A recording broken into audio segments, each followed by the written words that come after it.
할렐루야. 오늘 예배하시는 여러분 가운데 주님의 은혜가 다시 한번 깨달아지는 일이 있게 되시기를 주님의 이름으로 축복합니다. 우리 오늘 악수하면서 인사하기는 좀 어려우니까요. 우리 밝은 표정으로 옆에 분들을 바라보시면서 반갑습니다. 그렇게 인사하시겠습니다. 우리 고개 숙여 손짓하면서 반갑습니다. 인사하시고요. 오늘 한 번 더 어떻게 인사하시냐면요. 우리 말씀을 들으시면 알게 되겠지만 우리 말씀을 빗대어서 우리 선한 일을 행합시다. 이렇게 한번 인사하시죠. 선한 일을 행합시다. 선한 일을 행합시다. 네. 선한 일을 행하시게 되기를 바랍니다. 그래서요, 1부 예배 때는요, 선한 일을 행하자고 어떻게 했냐면요, 두 칸 앞으로 와서 예배 드렸거든요. 그런데 2부 때는 아마 하면 여러분들이 되게 불편해 하실까봐 제가 무서워서 못하겠고요. 다음 주에 예배 드리실 때는 선한 일을 행하셔서 두 칸 정도 앞으로 와서 예배 드리시면 더 좋을 것 같습니다.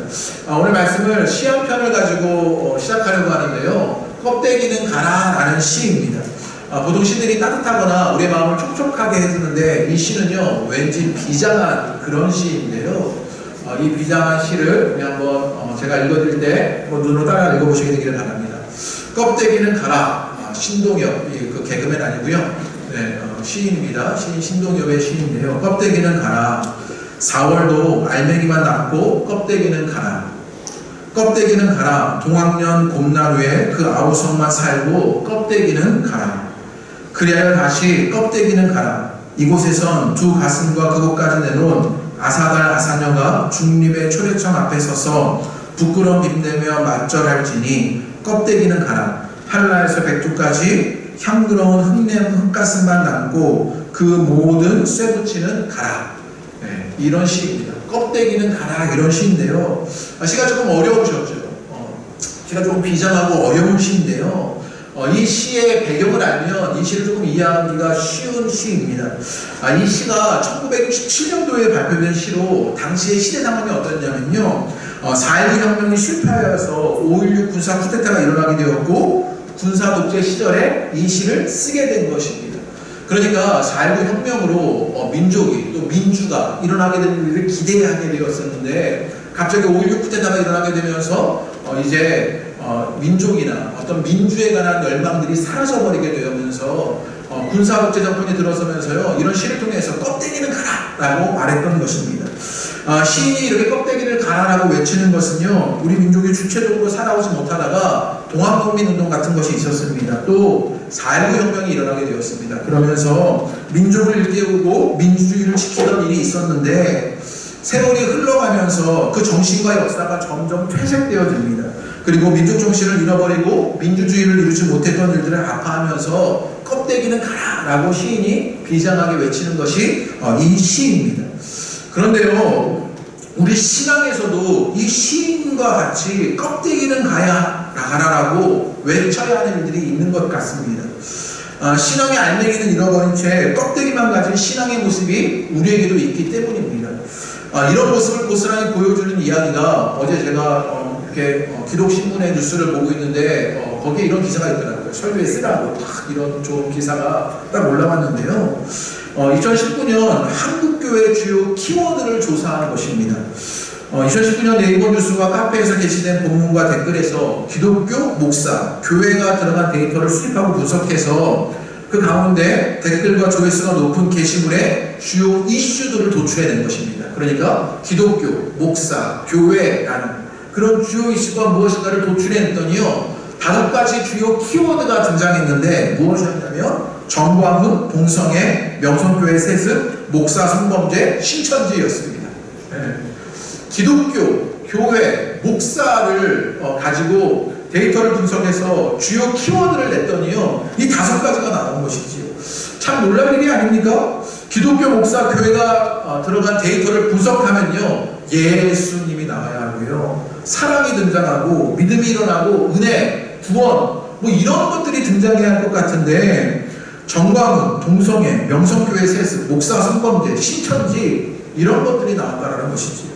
참 부끄러운 결과가 아닙니까? 껍데기만 남은 한국교회 같아서 참 안타까운 모습을 보게 됩니다. 우리의 신앙의 알맹이를 잃어버리고 껍데기만 남아있는 것을 보여준 것 같아 참 씁쓸하기도 합니다. 그런데 오늘 본문의 말씀이 우리에게 다시 그 신앙의 껍데기를 벗어버리고 알맹이를 찾도록 합니다.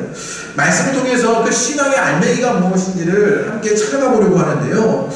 지난주 말씀에 이어서 오늘의 말씀으로 흘러가는 것이어서 지난주 말씀을 조금 아셔야 하는데요. 지난주 말씀에 어떻게 말씀을 나누었냐면 우리에게는요 비포와 애프터가 있다고 말씀드렸습니다. 믿기 전에 비포의 모습과 믿고 난 후에 애프터의 모습이 있는 것이지요. 비포, 믿기 전에 우리의 모습은 어땠냐? 하나님과 단절된 죽음의 상태가 우리였다는 것입니다. 그 속에 우리는요 세상을 따르고 마귀를 따르고 잘못된 욕구를 따릅니다. 그래서 우리는 하나님의 진노 아래 있는 일들이 일어나게 됩니다. 그런데 4절에 아주 중요한데요. 4절에 긍휼이 풍성하신 하나님이 라고 이렇게 나와 있지만 원어에는요 그러나가 생략되어 있다고 말씀드렸죠. 그래서 그러나 하나님의 일들이 우리 가운데 있어서 어떤 일이 그 이후에 우리 가운데 일어나느냐? 애프터로 예수님과 함께 살리시고 일으키시고 하늘에 앉아있는 일들이 일어나게 됩니다. 우리 안에 이 구원의 신비가 숨겨져 있는 것을 알고 그리고 하나님은요 그 일을 목숨 걸고 성취시키시고 그렇게 우리를 대우해 주시는 그런 하나님의 일들이 우리 가운데 있다라고 지난주에 말씀을 나누었습니다. 그러면요 우리가 비포 애프터의 일이 있어요. 우리가 이전에는요 죽음의 상태였고요 마귀를 따르고요 세상을 따르고요 잘못된 욕구를 따라서 하나님의 진노 아래 있는 자들이었어요. 그런데 애프터의 일이 일어났게 되었죠. 그러나 하나님의 역사가 나타나게 되므로 이제 애프터에는 우리 가운데 어떤 일이 일어났냐? 예수님과 안에서 함께 사랑하고 일으킴을 받고요 하늘에 앉아있는 일이 일어나게 되었습니다. 그러면 이것을 하신 하나님의 목적과 목표가 무엇이겠냐라고 물어야 하는 것이에요. 이렇게 우리를 새롭게 하신 애프터의 일을 이루신 하나님의 목적과 목표가 무엇이겠습니까? 7절에 그것이 나와 있는데 우리 7절을 한번 읽어보겠습니다. 다 같이 7절을 읽어보시죠. 읽겠습니다. 시작! 우리에게 자비하심으로써 그 은혜의 지극히 풍성함을 오는 여러 세대에 나타내려 하십니다. 오늘 7절에 뭐라고 이야기하느냐? 그 은혜의 지극히 풍성함을 오는 여러 세대에 나타내려 하십니다 라고 말합니다. 그 은혜의 풍성함을 어떻게 한다고요? 여러 세대에 나타낸다고요. 그 주님의 은혜를요 우리가 보여내는 사람이 돼야 한다라고 우리에게 알려주시는 것입니다. 우리는 흔히 이것을요 이제껏 어떻게 해오려고 했냐면 성공하는 것으로 성취하는 것으로 업적을 이뤄내서 그 하나님의 은혜를 보여내는 줄만 알았습니다. 그런데 오늘 성경은요 우리에게 그렇게 이야기하고 있지 않습니다. 우리 10절을 한번 읽어볼까요? 그러면 어떻게 그 하나님의 은혜를 보여내느냐? 어떻게 보여내느냐? 우리 10절을 읽어보겠습니다. 다 같이 읽겠습니다. 시작! 선한 일을 위하여 지으심을 받은 자니 이 일은 하나님이 전에 예비하사 우리로 그 가운데 행하게 하려 하십니다. 뭐라고 10절에 이야기하면요 그리스도 예수 안에서 선한 일을 위하여 지으심을 받은 자니 라고 말합니다. 우리가 무엇을 하는 사람이에요? 예수 안에서 선한 일을 위하여 지으심을 받았다라고 말합니다. 우리가 그 가운데서 행하게 하려 하신다라고 말해요. 궁극적으로 우리가 무엇 해야 하느냐? 우리가 구원받은 것 우리가 하나님께 사랑하고 하나님으로 말미암아 일으킴을 받고 하늘에 앉아있는 그 구원의 일들은 무엇을 위한 것이냐? 예수 안에서 선한 일을 행하게 하려 합니다 라고 말씀하시는 것입니다. 지난주 말씀에서 1절부터 10절까지의 중요한 두 단어를 대조하는 것으로 오늘 말씀을 보여준다고 그렇게 말씀드렸습니다. 2절과 10절에 각각 나오는 행하다 라는 말입니다. 2절에 보면요 그때 너희는 그 가운데서 행하여 라고 말했죠.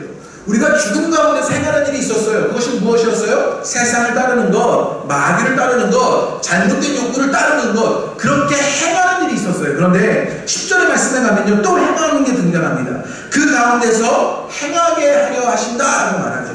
이 행하다라는 말을요 지난주에 설명드렸는데 이 말은요 걷다, 살다 그런 뜻이 있는 단어예요. 그래서 운유적으로 말하면 행동이나 생활 방식을 말하는 것입니다. 그러니까 이전에는요 우리가 죽음의 상태에서 행동하고 세상의 생활 방식, 마귀의 생활 방식, 잘못된 욕구의 생활 방식으로 하나님의 진노 아래를 사는 일이 우리 가운데 있었다고요. 그런데 그러나 하나님의 일들을 거치게 됩니다. 그래서 살리시고 일으키시고 하늘에 앉으시면서 그러면 10절에 행하는 것은 무엇이냐? 그리스도 예수 안에서 선한 일을 행하는 그 그리스도 예수 안에서 선한을 위하여 사는 방식으로 그 생활 방식이 우리 안에 있다라고 이야기하는 것이에요. 그러니까 우리에게 있는 구원은요 우리가 예수 안에서 선한 일을 하는 생활 방식으로 살기를 목적하는 것이었습니다.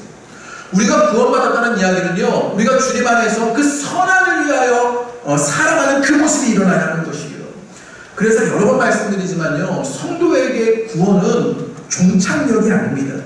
새로운 피조물로 살아가는 출발점입니다. 시작이라고요. 우리는 자꾸만 잘못된 신앙의 관념 속에서 구원을요, 내 신앙의 끝으로 이해했어요. 그런데 구원은 내 신앙이 시작되는 것이고, 그 구원의 목적은 선한 일을 위하여 행하는 것이 되어지는 것이요. 오늘 말씀을 듣는 여러분 가운데 그 은혜인들이 있게 되기를 주님의 이름으로 축복합니다. 그래서 연주자가 원하는 소리를 내는 것이 피아노의 사명인 것처럼 우리는 하나님이 원하시는 삶을 살도록 지음받은 존재가 되어지는 것입니다. 그러므로 구원받은 그리스도인이라면요, 선한 일을 행하는 것은요, 선택의 문제가 아니라 실존의 문제입니다. 그리스도인이라는 존재가 되어졌다면 선한 일을 하는 것은요, 존재적 의미를 확인하는 것이지 어떤 선택의 문제가 아니라는 것이에요. 그래서 우리는 선한 삶을 위해서 창조되고 구원받은 존재입니다. 선한 일을 위하여는 구원받은 존재의 의미입니다. 이것은요, 이미 우리가 1장을 설교하면서도 우리가 함께 들었던 이야기입니다. 에베소서를 설교하면서 두 번째 주에 살아남 그리고 자라남 그리고 찬양이라는 주제로 말씀을 드렸죠. 1장에요, 바울이 찬양하는 일들을 우리에게 권면합니다. 찬양하자고요. 왜 찬양하냐면 하늘에 속한 신령한 복이 우리에게 있기 때문이다, 이렇게 말하면서 찬양하기를 말합니다. 기억에 나셔야 되는 건 아니니까 고개를 끄덕거리면서 고개를 떨구고 계셔가지고요, 제가 불안과 초조의 마음으로, 제가 2주 전에 함께 나눴던 이야기인데 하늘의 신령한 복을 우리가 받게 되었어요. 그래서 찬양하게 된 것이죠. 그러면 하늘의 신령한 복은 무엇이냐? 과거에 우리가 택함받았고 현재 자녀로 살게 되며 미래에는 그리스도로 통일됨을 이루게 되었다라고 말하는 것이지요.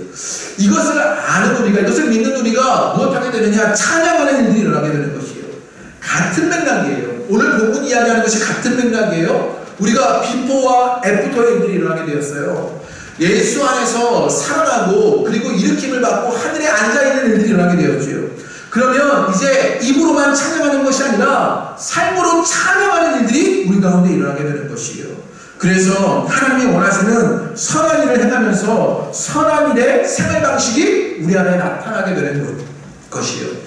이런 이야기는요, 바울 서신의 아주 동일한 패턴입니다.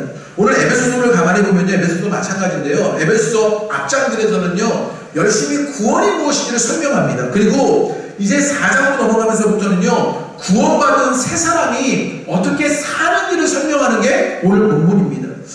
바울이 썼던 로마서도 마찬가지인데요, 11장까지는요 열심히 의롭게 되어진 것, 그 칭의에 관해서 설명합니다. 그러다가 12장 1절로 들어서면 우리가 다 잘 아는 구절들이 등장하는데, 그러므로 형제들아 라고 이야기해요. 의롭게 되어진 너희, 그러므로 형제들아 라고 말하면서 너희로 하나님이 기뻐하시는 거룩한 상제물로 드리라. 이는 너희가 드릴 영적 예배이다. 너희는 이 세대를 본받지 말고 오직 마음을 새롭게 하는 변화를 받아 하나님이 선하시고 기뻐하시고 온전한 뜻이 무엇인지를 분별하고 가 라고 말하면서요, 칭의, 의롭게 되어진 너희가 어떻게 살아가는지를 이야기하게 되는 것이에요. 결국 구원을 통해서 하나님이 원하시는 삶을 살도록 그렇게 우리가 지음받았다는 이야기입니다. 그러니까 구원은요, 우리를 새로운 삶을 살도록 하는 것이라는 사실을 기억해야 하는 것이에요. 그런데 문제는요 무엇이냐면, 우리는 이 구원을 오해하는 것입니다. 그래서요, 이 구원을요 내 안에만 가두어 놓는 것이 오늘날 우리의 구원이 되어버리고 말았습니다. 8절과 9절 말씀이요, 그런 눈으로 보게 하는 그런 여지가 있는데, 우리 8절과 9절 말씀 한번 읽어볼까요? 우리 8절과 9절을 다 읽겠습니다. 시작. 너희는 그 은혜이냐 믿음으로 말미암아 구원을 받았으니 이것은 너희에게 난 것이 아니요 하나님의 선물이다. 행위에서 난 것이 아니니 이는 누구든지 자랑하지 못하게 합니다. 우리 가운데 구원이 있습니다. 그러나 하나님으로 일어나는 구원이 있어요. 그 구원은 은혜에 의해서 믿음으로 주어진 것입니다. 그러면서 설명을 덧붙이는데, 스스로의 노력으로 이루어진 것이 아닙니다. 그래서 너희에게 난 것이 아니요 행위에서 난 것이 아니니를 반복하고 있지요. 그런데 문제는요 무엇이냐면요, 우리는요 이 하나님 말씀을요 이용해 버리는 것입니다. 그래서 어떻게 하냐면, 구원받은 우리가 이 행위 자체를요 떨어뜨려 놓고 생각하는 거예요. 이 행위를, 이 선한 일을 위하는 것을요 잊어버리는 것입니다. 자기주의적인 신앙의 성으로 내게 구원이 일어났으니 나는 볼일 다 봤다, 이렇게 여기는 정도의 수준이 우리의 수준이 되어버린 것이지요. 아니라고 말하고 싶지만 우리에게요, 이 자기연민의 구원관과 자기연민의 신앙관이요 크게 보여지는 일들이 있습니다. 이런 자기연민의 구원관과 자기연민의 신앙관들은요 우리를 선한 일을 행하지 않아도 된다고 합리화시키게 되는 것이지요. 자기연민의 구원관, 이런 게 뭐가 있냐면요, 세상이요 나르시즘 문화에 빠져 있는 것이지요. 이전에 나르시스에 관해서 말씀을 드린 적이 있었는데, 그리스 신화에 나오는 이 나르시스는요 샘에 비친 자신의 모습을 사랑하게 됩니다. 그래서 결국 자신의 모습을 따라서 물에 빠져 죽게 되는 그 자기애를 상징하는 것이 나르시스였지요. 이 땅의 문화는요 그 나르시스의 문화에 함몰되어 있는 것이지요. 그래서 끊임없이 나르시스 문화 안에 멈춰져 있는 것을 보게 됩니다. 그런데 우리의 구원이 이 나르시스 문화에 변형되어 버리고 마는 것이지요. 그래서 자기 연민에 빠진 구원관과 자기 연민에 빠진 신앙관을 갖게 되는 것이에요. 제가 쉽게 질문 하나 해보죠. 그것을 쉬운 질문 하나로 우리의 모습을 한번 확인해 보려고 하는데요. 오늘 예배 왜 나오셨습니까? 네. 오늘 예배 왜 나오셨어요? 나 때문에 나오셨습니까? 주님 때문에 나오셨습니까? 네. 나는 주님 때문에도 아니고 나 때문에도 아니고 아내가 나가는 거니까 어쩔 수 없이 나왔는데, 네. 면이 안 서서 내가 그래도 권사인데 교회는 나와야 되는 거 아니야? 이래서 나왔는데, 습관처럼 나왔는데, 예배의 중심이 나인 것을 보게 되는 것이에요. 나를 위해서 예배가 존재하고 나를 위해서 교회가 존재하는 것이 오늘날 우리의 구원관과 신앙관이 되어버린 일들이 너무나 많은 것 아닙니까? 그래서 구원 이후에 우리는요 주님을 알아요. 그러면서 신앙생활을 하지만 우리가 날마다 예배에 나와서 구하는 것은 예수님이 나를 위해서 무엇을 해줄 수 있을까? 예수님이 나를 어떻게 행복하게 하실 수 있을까? 예수님이 나를 어떻게 도와주실까에 관심이 있는 건 아닙니까? 우리의 기도는 끊임없이 그렇게 나만을 향해 있는 것이 우리의 기도가 아닙니까? 그런데 구원의 목적이 무엇이라고요? 하나님이 신령한 복을 찬양하는 것, 그 예수 안에서 선한 일을 행하는 삶이 구원의 목적이다라고 말하게 되는 것이에요. 이 구원의 목적을 잃어가는 여러분 되시기를 주님의 이름으로 축복합니다. 그러면 여기서 선한 일이 무엇인지를 좀 알아야 하는데, 우리가 읽었던 한글 성경에는요 10절에 이 선한 일을요 단수로 써놨어요. 그런데 헬라어 본문에는요 이 선한 일이 복수예요. 그래서 선한 일들이라고 이야기하고요. 그래서 영어 성경에 보면요 good works라고 s를 붙여서요 복수형으로 말합니다. 그러니까 어떤 한 가지를 말하는 게 아니라 선한 일들이라고 여러 가지 일들을 말하는 거예요. 그리스도인이 해야 하는 다양한 선한 일들을 말하고 있는 것이에요. 우리는 흔히 교회 안에서 선한 일이라고 말하면 그 선한 일에 대한 오해들을 합니다. 뭐냐면 그리스도인이 가지고 있는 종교적인 삶들로 한정되어 있는 것이지요. 교회 일을 열심히 하는 것, 전도하고 선교하고 교회 일에 힘쓰는 것도 선한 일입니다. 예, 이렇게 설교해야 제가 목회하기가 좀 수월해가지고 그런 것도 선한 일입니다. 그러나 여기서 말하는 선한 일은요 단순히 이런 종교적 열심만을 말하는 건 아니에요. 우리가 그저 종교적 열심으로 전도하고 선교하는 것만이 선한 일이 아니라 하나님이 만드신 창조세계 안에서 책임감 있게 살아가는 것이 선한 일을 하는 것입니다. 내가 구원받은 사람이라면 하나님 만드신 이 창조세계 안에서 그 책임감을 가지고 사는 것이 선한 일을 하는 것이에요. 이제 다음 주가 되면 우리 청년들과 함께 케냐를 가게 될 터인데요. 케냐를 가게 돼서 선교하고 전도하고 봉사하고 그 종교적인 일만 하는 것이 선한 일이 아니라고요. 이 선한 일은요 단수로 씌워진 것이 아니라 복수로 씌워졌다고 말씀드렸지요. 선교를 다녀오니 아빠가 다르게 보이는 것이지요. 우리 자녀들을 보내시는 우리 아버지들을 크게 안면하셔야 되는 거 아닙니까? 네, 아빠가 다르게 보이는 것입니다. 엄마가 다르게 보이는 것입니다.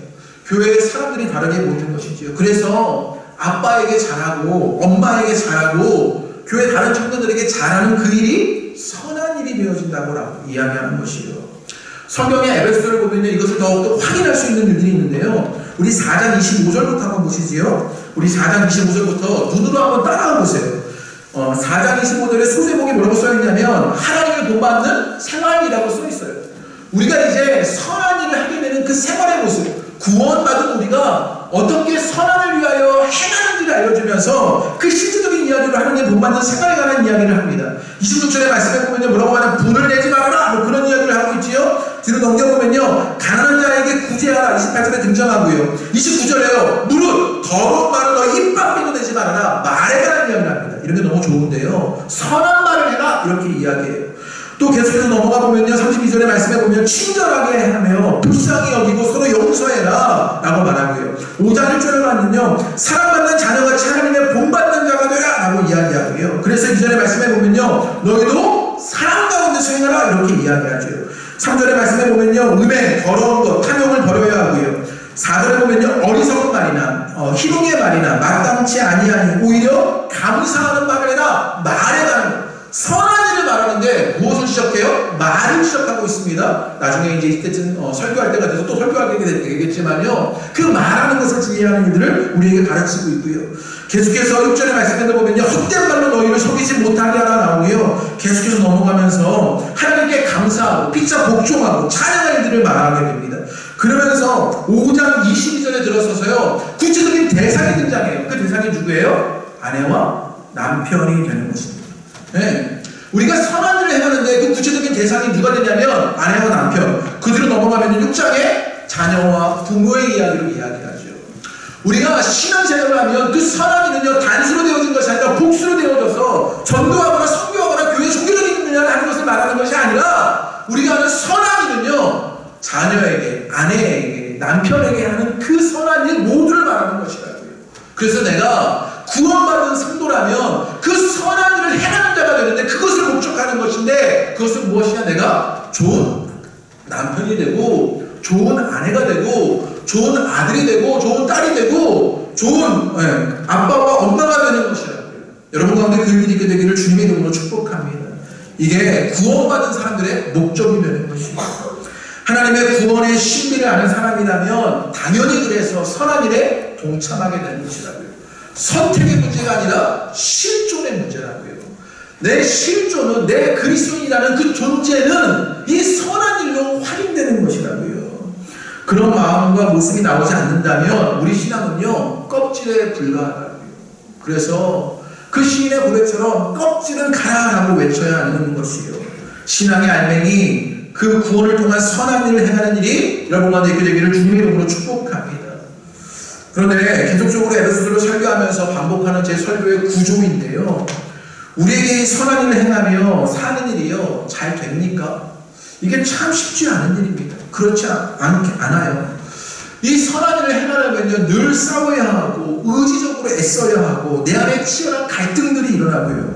때로는 삶의 분주함이, 생존의 부담이 선한 일을 생각조차 하지 못하게 하는 일들이 우리에게 있습니다. 그런 현실을 우리가 사는 것이지요. 그렇다면 어떻게 선한 일을 행하겠습니까? 어떻게 하나님이 원하시는 삶을 살겠습니까? 여기에 선한 일을 위하여 살게 되는 이유와 동기가 등장하게 됩니다. 그것은 내게 있는, 나에게 주어진 것이 무엇인지를 깨닫게 됨으로 일어나는 것인데요. 우리 8절 말씀 한번 읽어보겠습니다. 우리 8절을 다 같이 한번 읽어보시죠. 8절 읽겠습니다. 시작!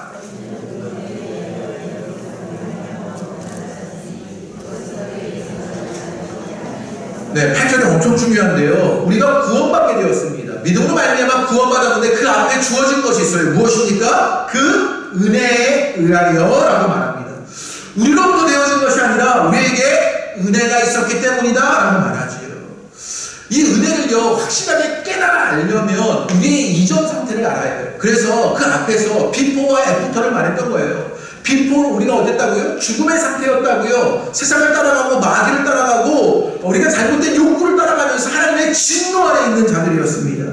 그런데 문제는 무엇이냐면요, 이 말이 우리에게 전혀 대수롭지가 않아요. 오늘날 사람들은요, 내가 크게 문제 있다고 여기지 않는 것이지요. 그래서 오늘 설교를 들으면서 여러분에게 듣고 싶은 의지가 점점 사라지고 있는 것은, 은혜를 말하지만 은혜가 전혀 내게 대수롭지 않아요.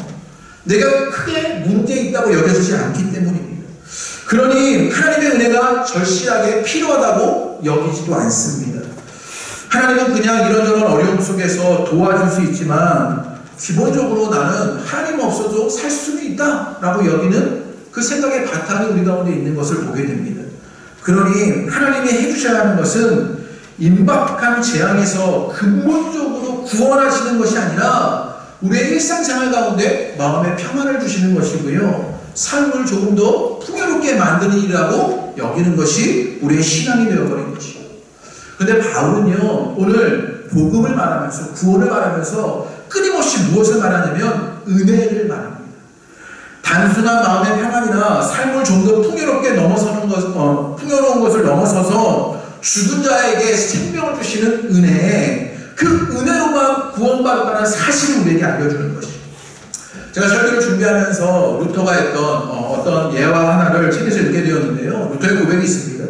루터가 이전에 교회에서 배우기를 어땠냐면, 은혜 안에 있기를 원하면 하나님께 도달해야 한다고 배우게 됩니다. 하나님께 가는 길을 끊임없이 찾아야 하고 하나님의 마음에 들도록 끊임없이 행해야 한다고 교회에서 배웠던 것이지요. 그래서 루터는요, 하나님께 받아들이기 위해서요 정말로 애쓰며 살았답니다.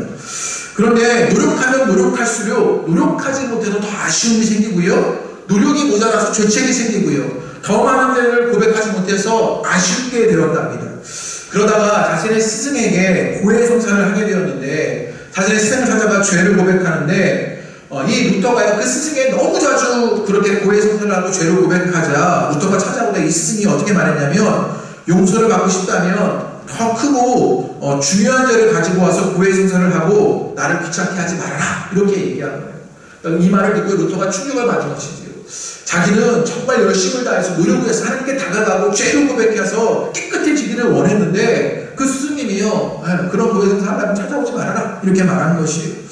루터가 절망하게 되었습니다. 그런데 그 절망을 지날 때 루터가 눈이 열려서 깨닫게 된 것이 있었는데, 그때 루터가 깨닫게 된 것이 무엇이냐, 우리가 하나님께 다가가는 것이 아니라 하나님께서 우리에게 내려오셨다는 사실을 깨닫게 됩니다. 그게 뭡니까? 은혜라고요. 우리가 하나님께 다가간 것이 아니라 그분이 내게 내려와 주신 것, 이것이 은혜라고요. 루터는요, 이 은혜를 깨닫게 됩니다. 그래서 바울은요, 이 하나님의 은혜를 표현하기 위해서 여러 단어로 이것을 표현하는데, 오늘 4절에 보면요, 하나님의 긍휼에 대하여 라고 말하면서 4절은 긍휼을 말하게 되고요, 또 오늘 말씀해 보면요, 또 4절에 보면요, 하나님의 사랑에 대해서 말합니다. 우리를 사랑하신 그 큰 사랑에 인하여 라고 사랑을 말하고요, 또 5절과 8절은요, 너희는 은혜로 구원받은 것이라 라고 말하면서 은혜를 말합니다. 긍휼을 말하고요, 또 사랑을 말하고요, 은혜를 말했습니다. 그리고 또 7절의 말씀에 뭐라고 말하냐면, 그리스도 예수 안에서 우리에게 자비하심으로 라고 말하면서 하나님의 자비를 말하고 있는 것을 보게 됩니다. 이 은혜의 얘기를 말하면서 긍휼, 사랑, 자비, 그렇게 은혜로 여러 가지로 표현하고 있는 바울의 표현을 보게 되는 것이에요. 이것을요, 존 스토트 목사님이요, 그분의 책에서 이것을 아주 이렇게 잘 표현하는데, 제가 이것보다 더 잘 표현할 수 있는 방법을 몰라서 제가 직접 인용으로 갖고 나왔는데, 우리 PPT로 한번 읽어보시지요. 한번 읽어보겠습니다. 천천히 한번 읽어보지요. 그 긍휼, 자비, 사랑, 은혜를 어떻게 표현했는지 한번 보시지요. 함께 읽겠습니다. 우리는 죽었으며 그래서 우리 자신을 구원할 도리가 없었다. 오직 긍휼만이 무력한 자에게 이룰 수 있었다. 긍휼은 아래로 그리고 바깥으로 향하는 사랑이기 때문이다. 하나님의 긍휼이 있었는데 그 긍휼은요, 아래로 밖으로 향하는 사랑이다 라고 말하지요. 또 계속 읽습니다. 우리는 하나님의 진노 아래 있었다. 오직 사랑만이 진노를 이기고 승리할 수 있었다. 이거 너무나 마음에 들었는데요, 우리는 진노 아래 있었는데 사랑만이 그 진노를 이기고 승리할 수 있었다라고 말하는 것입니다. 그 다음 계속 있습니다. 우리는 하나님의 손에서 심판밖에는 받을 것이 없었다. 우리의 죄와 허물 때문이다. 오직 은혜만이 우리를 황량한 상태에서 구할 수 있었다. 은혜는 아무 공로 없이 주어지는 은총이기 때문이다. 그렇다면 왜 하나님이 행동을 취하셨는가? 그분의 순정한 긍휼과 사랑과 은혜와 자비하심에서 그렇게 하게 하신 것이다. 그 주님의 은혜를 우리에게 알려주시죠. 그분의 은혜가 우리에게 다가왔다라고 말하게 되는 것이요. 그 긍휼, 그 사랑, 그 자비, 그 은혜로 말미암아 우리가 선한 일을 할 수 있게 된 거예요. 내게 다가온 그분을 알면 내게 선한 일을 할 수 있는 이유와 동기가 일어나게 되는 것이에요. 우리는요, 무엇을 구원받은 것입니까? 은혜로 구원받은 것이에요. 그런데 문제는 무엇이냐면 우리는요, 이 은혜를요, 오해하는데, 우리는 은혜를 하나님께서 거저 주시는 것, 값없이 받는 것이라고 생각합니다. 그래서 흔히 성경의 표현에 있는 것처럼 하나님의 선물이다라고 말하면서 그것이요 거저 주어진 것, 값없이 받는 것이라고만 여기는 것이지요. 그런데 보네퍼가 이것을 어떻게 이야기했냐면요, 우리 보네퍼의 말을 다 같이 읽어보겠습니다. 시작. 은혜를 값싸게 보는 건요, 교회의 대원수다. 우리 보네퍼 신학자가요, 우리가 성도의 공동생활 함께 읽었는데요, 이렇게 이야기하게 되시고, 그러면서 값싼 은혜를요 이어서 이렇게 얘기합니다. 우리 한번 읽어보겠습니다. 시작. 값싼 은혜란 회개 없이 교회의 규율을 무시한 세례요, 죄의 고백 없이 베푸는 성만찬, 은밀한 참회 없는 면제의 확인이다. 이렇게 얘기합니다. 그러니까요, 우리가 자꾸 어떤 일에 빠지게 되면요, 은혜가 거저 주어진 것, 값없이 받는 것이라고 생각하는 것이에요. 그래서 은혜를요 값없이 받는 것이라고만 생각했습니다. 그래서 우리는 무엇을 잃어버리고 있었냐? 하나님이 우리를 위해서 치르신 엄청난 희생을 잃어버리고 있습니다. 때로는요, 구원을 공짜로 받는 것이라고 생각하고 구원을 가볍게 취급하는 것입니다. 자신이 그래서 구원받았다는 사실마저 대수롭지 않게 여기는 일이 우리 가운데 있는 것이에요. 그러자 함부로 사는 일들이 일어나게 되는 것이죠. 그런데 은혜는요, 값비싼 것입니다. 하나님 편에서 볼 때 은혜란 자격이 없는 사람들에게 베푸신 희생적인 사랑이었습니다. 아무 자격 없는 자들을 구원하시려 하나님께서는요, 자기 아들을 아끼지 아니하시고 희생시키셨습니다. 우리가 구원을 거저 받았다면 그것은 하나님께서 미리 엄청난 대가를 지불하셨다는 것이에요.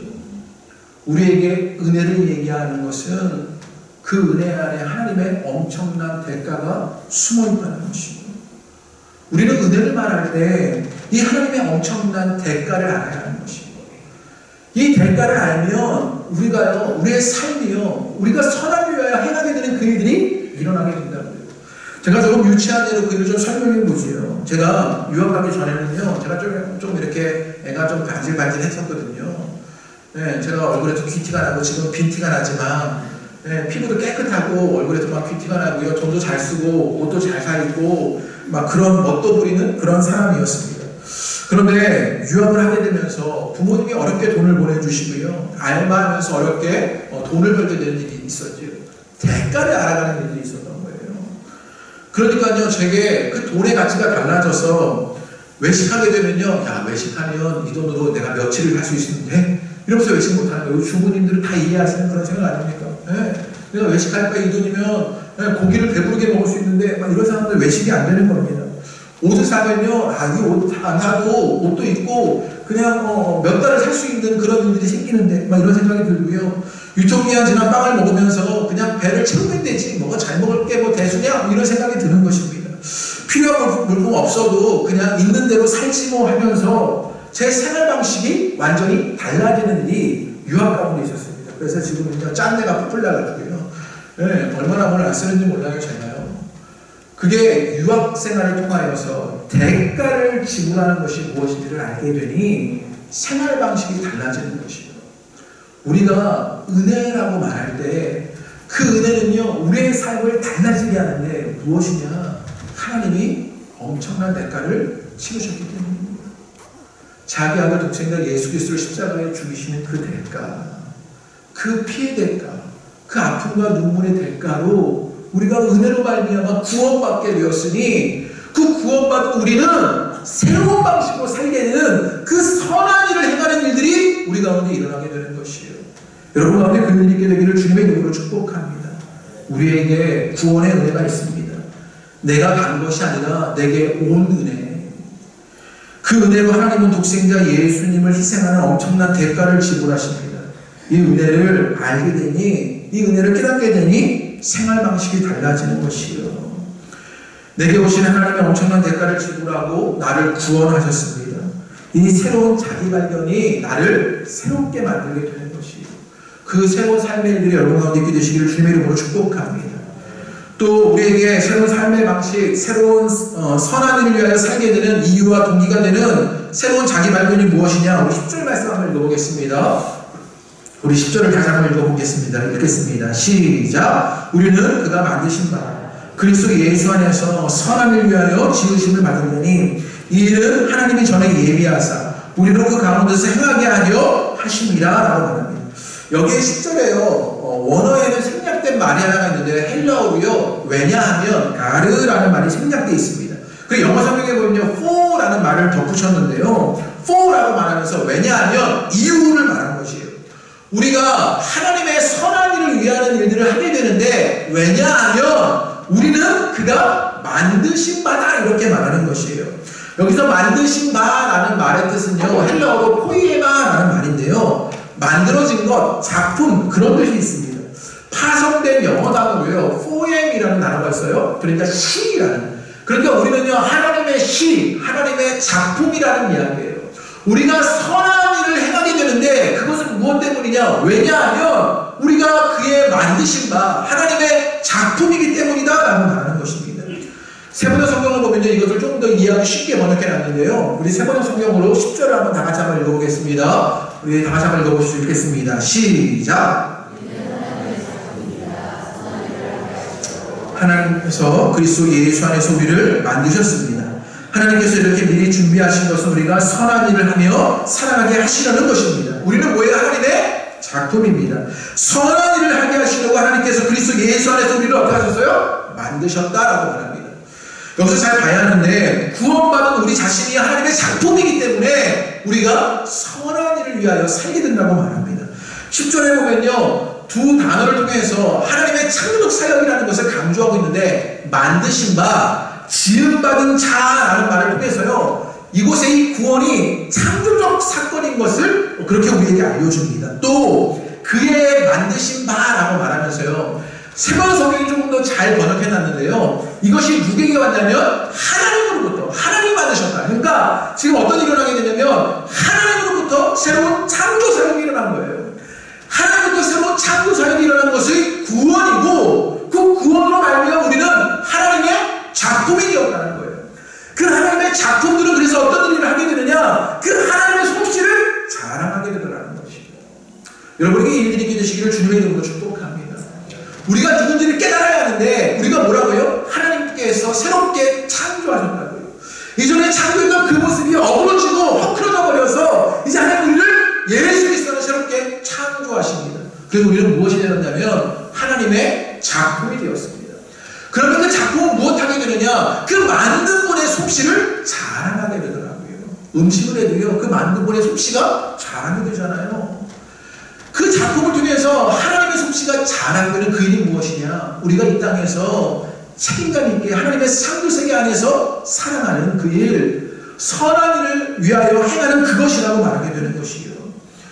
그러므로 우리는요 하나님의 솜씨를 드러내야 하는 것이요. 구원받은 성도를 통해서 하나님의 솜씨가 드러나는 것입니다. 그게 이 땅에서 선을 행하며 살아가는 성도와 교회를 통해서 나타나야 할 모습인 것이요. 하나님의 창조 사역으로 하나님의 작품인 성도는 하나님의 솜씨를 드러내는 것이요. 그게 우리에게 있어야 한 새로운 자기 발견이라고요. 여러분은 새롭게 창조되었고요. 그래서 하나님의 작품이고 여러분의 삶의 순간순간으로 하나님의 솜씨가 드러나는 그 일을 행하는 것이 구원의 목적이 된다고요. 여러분 가운데 그 은혜를 느끼게 되기를 주님의 이름으로 축복합니다. 말씀을 마무리하려고 합니다. 구원의 목적은요 하나님이 원하시는 선한 일을 행하는 새로운 삶의 방식입니다. 어떻게 이게 가능했습니까? 은혜로 알게 되는 것이요. 내가 주님께 도달한 것이 아니라 주님이 내게 다가와 주신 은혜, 그 은혜 속에 엄청난 희생의 대가가 있었다는 사실을 알게 되니 그 대가를 알면 우리의 삶이 달라지는 일들이 일어나게 되는 것이요. 그래서 선한 일을 행하게 되는 일들이 우리 가운데 있는 것입니다. 하나님의 새로운 창조로 하나님의 작품이 되니 하나님의 솜씨를 드러내는 것이요. 오늘 에베소 2장의 말씀은요 구원의 신비뿐만 아니라 신앙의 아주 중요한 기둥을 이야기합니다. 그것이 무엇입니까? 선한 일입니다. 우리에게 구원이 있었다면 그 구원은 우리를 선한 일을 위하여 살게 하는 것이요. 구원의 신비는요 관념적일지 모르지만 구원으로 행하는 선한 일은요 구체적인 삶의 현장에서 나타나게 되는 것이요. 이 둘은요 다른 것 같지만 그렇지 않습니다. 신앙은요 선한 일로 드러나야 하고 선한 일은요 구원의 뿌리박고 있어야 하는 것이요. 이 구원과 선한 일이 여러분 가운데 나타나게 되기를 주님의 이름으로 축복합니다.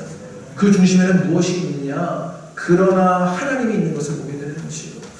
설교를 마무리하면서 영화 한 편의 끝장면을 잠깐 보려고 합니다. 라이언 일병 구하기라는 영화인데요. 얼마 전에 제가 넷플릭스 영화를 통해서 또 보게 되었는데요. 이 영화는 1998년도에 개봉한 영화인데 그 영화의 배경이 무엇이냐? 2차 세계대전입니다. 단 한 명의 병사를 구하기 위해서 동료들이 사투를 벌이고 있는 것입니다.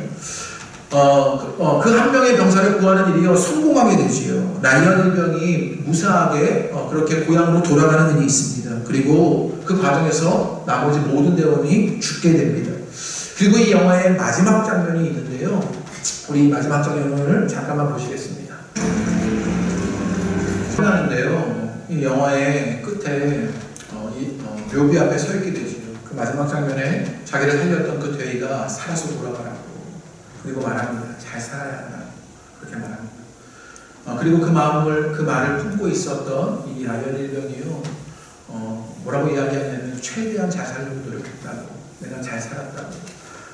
오늘 본 영화에는 등장하지 않지만 실제 영화에서는요. 아내를 옆에다 불러놓고 여보 잘 살았다고 이야기해줘.